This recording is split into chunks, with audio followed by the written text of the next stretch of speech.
안녕하세요. 내레이션 아티스트입니다. 자, 오늘은 방사선 강광학 8번째 시간으로 증감지에 대해서 알아보도록 하겠습니다. 자, 이 증감지에 대해서는 앞에서 계속 말씀드렸습니다. 이 증감지를 사용하지 않았을 때는 단지 이 X선만으로는 110배라는 높은 양의 방사선으로만 필름을 강광시킬 수 있는데, 증감지를 사용함으로써 이 증폭 역할을 시켜주죠. 그래서 증감지의 발광 정도에 따라서 필름이 강광되기 때문에 강하게 발광되는 부분은 많이 강광되고, 약한 부분은 어떤 적게 강광되어서 작은 또는 적은 조사 조건으로 촬영이 가능하게 됩니다. 그래서 증감지를 사용하게 되면 조사 조건을 감소시키고 당연히 피폭량을 줄일 수 있고, 대조도 차이를 크게 할 수 있고, 또는 장치의 부하를 적게 걸릴 수 있게 합니다. 하지만 단점이 있다겠죠. 선회도가 좀 저하된다는 것이 있습니다. 그래서 증감지를 이제 사용하는 어떤 기능적인 면에서 여러 가지 장점도 있었지만, 그에 대한 단점이, 즉 영상에 대한 선회도 저하라는 단점이 있어서 이 선회도를 향상시키기 위한 어떤 연구와 개발로 증강지의 형광체로 사용되는 어떤 형광 물질에 따라서 선회도를 향상시키는 요소들이 개발되어 왔었죠. 그래서 증감지의 어떤 기능적인 장점을 보게 된다면 이 조사 조건이 감소되기 때문에 피폭 선량이 경감됩니다. 이 조사 조건의 감소는 단시간 촬영이 가능하므로 어떤 피사체 움직임에 의한 불선회도를 감소시킬 수 있고요. 마찬가지입니다. 조사 조건이 감소되기 때문에 이 소초점을 사용할 수 있다는 거죠. 그래서 기하학적 불선회도를 감소시키고, 당연히 촬영 조건을 감소시킬 수 있기 때문에 장치의 부하가 적게 걸려서 장치의 수명도 연장되면서 소용량의 X선 장치의 촬영도 가능하게 되는 거죠. 그래서 결론적으로는 영상의 감도와 대조도가 증가한다는 장점이 있죠. 증감지의 구조를 보면 이렇게 생겼습니다. 필름과 비슷하다고도 볼 수 있지만 일단은 보호층이 있겠죠. 그 다음에는 형광재층, 형광물질이죠. 발광할 수 있는 형광재층이 있고, 여기에도 당연히 하도층이 있습니다. 그리고 필름과 좀 특이한 점은 이 반사층과 흡수층이 있다는 거죠. 그리고 지지층이 있고요. 그래서 통상적으로 X선 필름의 감도가 높은 자색에 가까운 색에서 녹황색 영역의 발광 스펙트럼을 가진 형광체를 그 지지층 위에다가 고르게 칠한 것이죠. 그래서 증감지는 전면과 후면으로 구성되어 있지만, 만모처럼 후면 증감지만 사용하는 경우도 있습니다. 자, 보호층에서는 어떤 역할을 하느냐 하면, 즉 증감지를 보호하는 층이죠. 여기는 셀룰로스 화합물이나 PET가 쓰이게 됩니다. 그럼으로써 형광재층을 어떤 기계적이나 물리적 손상으로부터 보호하는 역할을 하고요. 증감지를 청결하게 유지시키고 정전기 발생을 방지해주고 화학적인 침식을 방지하는 기능이 있는 게 이 보호층인 거죠. 그래서 이 증감지의 어떤 구조에서 각 층의 역할을 좀 알고 계시면 좋을 것 같습니다. 지금은 이제 필름을 쓰는 경우는 거의 드물기 때문에 크게 중요한 사항이라고 할 수는 없지만, 이 증감지가 어떤 역할을 하고 있는지, 증감지의 각 층에서 어떤 역할을 하고 있는지, 추세를 본다면 디지털로 거의 넘어가고 있기 때문에 이런 진감지의 세부적인 구조까지는 이번 국가고시에 출제되지 않을 거라고 생각되지만 기본적인 내용이니까 알고 계시면 좋을 것 같습니다. 다음은 형광층이죠. 실제로 영상을 만들어낼 수 있는데 도움을 주는 층인데 이 발광한다는 거죠. 이 형광물질이 발광한다는 거, 그리고 그것을 상호 접착시키는 어떤 결합제, 즉 바인드에 의해서 입자 비율이 균일하게 또는 다중층으로 아니면 이중 형광체층으로 되어 있는 이중 구조가 되어 있습니다. 그 증감지의 성능을 구성하는 중요한 인자는 당연히 형광체층이겠죠. 이 부분. 이 형광체층에 어떤 결합제의 색소를 첨가하면 이 형광체 두께의 조절 없이 감도와 해상력을 조절할 수 있는 거죠. 그래서 형광체 두께의 조절 없이 감도와 해상력을 조절할 수 있는 경우는 이 결합제에 색소를 첨가한다. 예. 자, 하도층은 이 지지층에 형광체층을 부착시키는 역할. 예. 보시면 이 하도층은 전부 다 역할이 그 역할을 해왔죠. 예. 상도, 중도, 하도라는 이 방수제 역할처럼 이 하도층은 원래 있던 지지층과 우리가 올린 형광체층이 잘 부착될 수 있게끔 두 층을 얇게 접착하게 한 코팅 기술도 개발되면서 이 층을 부착시키는 역할을 한다겠습니다. 자, 다음은 반사층과 흡수층인데 이 반사층의 역할은 형광물질의 결정을 모든 방향으로 빛을 발산하기 때문에 이 반사층을 통해서 반사하여 필름을 노광시켜주는 어떤 감도를 높여주는 장점이 있지만 반대로 감도가 올라간 대신 불선에도 같이 증가하는 장점도 있다는 거죠. 지지층은 말 그대로 이 폴리에스테르가 주로 사용되면서 이 형광체층을 지지하고 보호하게 되므로 이 평면성이 좋아야겠죠. 울퉁불퉁하면 안 된다는 거죠. 그래서 증감지 성능에 영향을 주는 형광을 흡수하거나 반사하는 효과가 있는 층이라고도 할 수가 있습니다. 자, 증감지의 작용은 앞서 말씀드린 대로 이 노출 시에 액선을 가시광선으로 변환시켜서 필름을 노광시키는 역할을 하고요. 그래서 이 노출 시간을 짧게 함으로써 운동에 의한 불선회도를 감소시킬 수 있지만 이 증감지의 형태로 또는 이 구조로 인해서 불선회도가 나타날 수밖에 없습니다. 증감지의 단계는 이 흡수, 변환, 이 방출이라는 세 가지 과정으로 작용하게 됩니다. 자, 먼저 첫 번째 흡수입니다.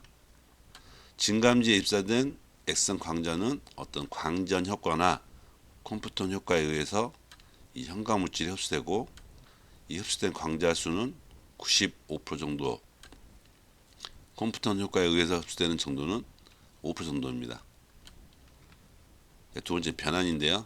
자, 변환은 액선 에너지를 빛 에너지로 변환한다는 거죠. 그래서 액선 에너지는 어떤 형광이나 인광에 의해서 이 빛광자로 변환됩니다. 세 번째는 방출이고요. 이 형광을 방출하겠죠. 액선을 흡수해서 액선 에너지를 빛 에너지로 변환한 다음에 이제는 형광을 방출하는 작용, 이 방출 작용에 의해서 필름이 노광되겠죠.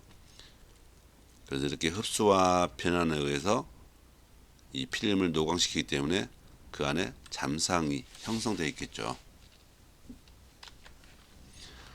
자, 증감지의 감도와 선회도를 보면 이 증감지에 사용되는 형광물질은 보통 이 텅스텐산, 칼슘 그리고 히토류를 사용하게 됩니다. 자, 여기서 히토류 증감지는 이 예전에 썼던 텅스텐산, 칼슘보다는 감도가 4배에서 10배 정도 많이 사용하게 됐죠. 하지만 화질을 고려한다면 고감도로 해서 무조건 좋다는 것은 아니라는 거죠. 예, 그래서 이 감도와 선해도는 상반관계에 있다는 것을 좀 알고 계시면 좋을 것 같습니다. 자, 증감지에서 이 감도로서 단지 이 발광 감도를 크게 하는 요인이 있습니다. 당연히 흡수나 발광 효율이 큰 형광체를 써야겠죠. 그리고 이 형광 물질이 있는 형광체의 입자의 크기를 크게 하거나 이 형광 흡수가 적은 결합제를 사용하고 가급적이면 양을 적게 하고 형광체 층의 두께를 두껍게 하고 형광체 층 아래 흰색 빛 반사층을 마련해서 이 형광체층이 발광하는 것을 그대로 필름에서 전달될 수 있게 하는 것도 이 발광 감도를 크게 하는 요인이죠. 자, 이번엔 증감지에서 선해도를 결정하는 인자입니다. 증감지 사용하면 이 선해도가 저하기 때문에 이 선해도를 어떻게 좋게 할 수 있는 방법이죠. 첫 번째는 형광체 입자의 크기나 구조나 분포를, 즉 형광체 입자를 작게 한다. 그리고 평평하게 한다. 아까 감도하고는 반대로 하고 있죠. 그것은 입자의 크기를 크게 했는데 선해도를 예산하면 입자를 작게 한다. 그 반대로 형광체층의 두께도 얇게 한다. 그 결합체를 이런 빛 흡수성 염료로 착색해서 크로스오버 이펙트를 방지한다. 그 결합제를 착색해서 지지체의 반사를 억제시킨다. 예, 주로 이렇게 빛을 흡수해서 또는 반사를 억제시키는 작용을 시키고 있죠. 그 보호막의 두께도 얇게 합니다. 얇게 해서 투명성을 좋게 하고 보호막에 의한 굴절, 예, 이 굴절에 의한 왜곡이 생길 수 있기 때문에 굴절을 방지하고 마지막으로 형광체의 종류와 그리고 발광률을 고려해서 선택하는 게 가장 좋겠죠. 자, 증감지를 사용하면 증감 계수라는 게 나타납니다. 이 증감지의 사용 유무에 의해서 얼마든 만큼 X 산량이 줄일 수 있는지를 이제 평가하는 거죠. 증감지를 사용하지 않았을 때는 많은 양의 X 산량이 필요하겠지만 증감지를 사용할 때는 더욱 적은 X 산량을 사용할 수 있기 때문에 당연히 큰 거에서 작은 걸 나누면 되겠죠. 예. 그래서 이 증감 계수란 것은 증감지를 사용하여 농도가, 즉 사진 농도가 1.0이 되게 하는 것, 그리고 사용하지 않았을 때도 마찬가지 사진 농도가 1.0이 되게 하는 이 선량의 비로 나누면 증감 계수가 나타나게 됩니다. 그래서 이 증감 계수는 형광 물질의 형광 효율과 빛의 투과율에 의해서 좌우되지만 이 X는 흡수율에서도 따라서 비례한다는 거죠.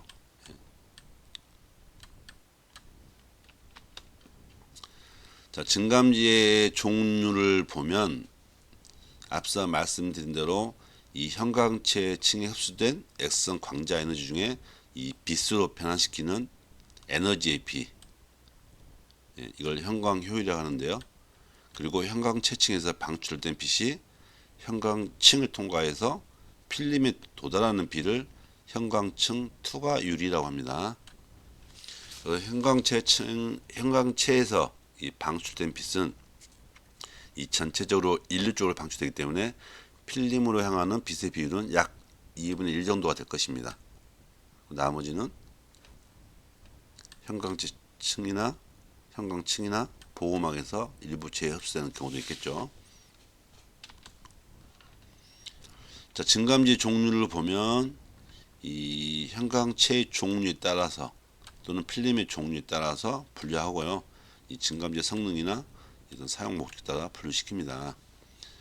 그래서 가장 보면 이 텅스텐산 칼슘 또는 히토르기 원소인 이트리움엔지 란탄 유로품 가돌리늄 테레뷴이 있는데 먼저 네글러 타입 네글러형 증감지를 보면 이 증감지와 히토르기의 네글러 타입입니다. 네글러 필름형 증감지 형광체로는 이런 종류가 있다는 거죠.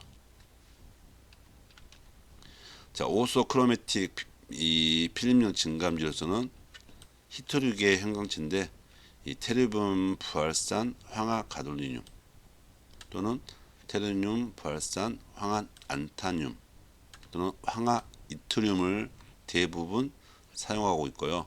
이 발광색은 청록색으로 400에서 600 나노미터에서 최대 발광을 합니다. 그래서 네그로 타입과 오소크로매틱 타입이 있다. 자, 여기에서는 히토류 형광체에 대해서 다시 한번 말씀드려보도록 하겠습니다. 이 증감지나 아니면 투시에서 사용하는 형광판에서 대표적으로 사용되는 이 그린 발광 히토류 형광체는 첫 번째는 이 테르뇽 부활산 황화 가돌리늄 형광체가 있는데 넥선 흡수율이 크고 발광 에너지 효율도 높습니다. 그리고 화학적이나 물리적으로 안정된 물질이라는 거죠. 그다음에 테르뇽 불활산 황화 난타늄입니다. 이번에는 이 테르뇽 불활산 황화 가돌리늄과 같은 계통의 형광체지만 이 녹색부의 발광이 보다 강한 녹색 발광을 하고 있습니다. 하지만 이 테르뇽 불활산 황화 가돌리늄보다는 효율이 떨어져서 거의 사용하지 않고 있다는 거죠. 그럼 실제 사용한 것은 이렇게 테르뇽 불활산 황화 가돌리늄을 사용하고 있다는 거죠.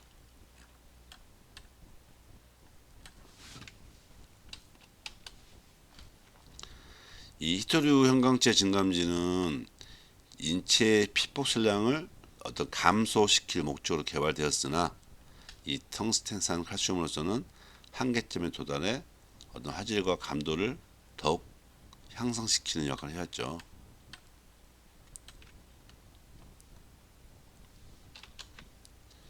자, 액선용 형광체가 가져야 할 특성은 내용을 그냥 보시면 앞에서 말씀드린 것 똑같기 때문에 굳이 보지 않아도 알 수 있다는 거죠. 당연히 흡수, 발광 효율이 높아야 되고 이 발광 스펙트럼이 필름 또는 시각 등의 강광체의 분광 감도에 적합해야 되고 당연히 장강도 저하되고 열화도 저하된다는 것은 기본적으로 알 수 있는 내용이죠. 증감지의 구비 조건 앞서 말씀드린 대로 똑같습니다. 자, 증감지면 당연히 평평하고 평안해야 되고요. 발생되는 형광이 밝아야겠죠. 그리고 필름에 대한 강광 작용이 강해야 돼요. 그래서 필름의 구조에 따라서 색소도 첨가하고 다 했었죠. 자, 형광 입자가 가급적 작아야 돼요. 장강도 없어야 됩니다. 그래서 선회도가 향상되겠죠.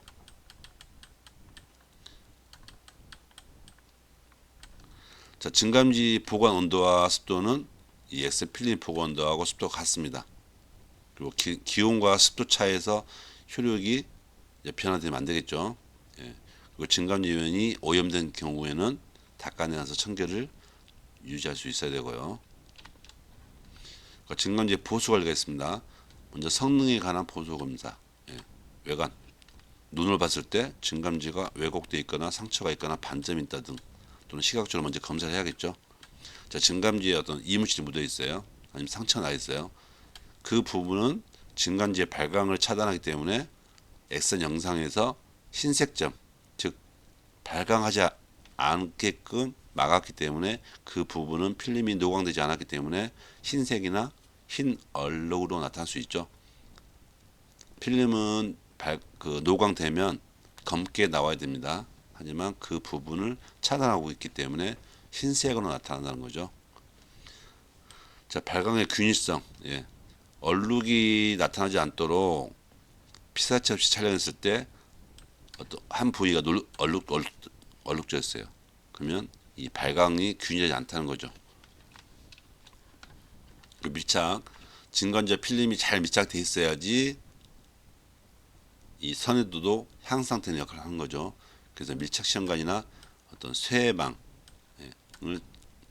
촬영해서 들떠 있는지를 확인하는 방법이고, 아니면 뭐 필름 한 조각을 넣어서 카세트를 흔들어 보면 증감지가 들떠 있으면 필름이 이동한다는 거죠. 이치가.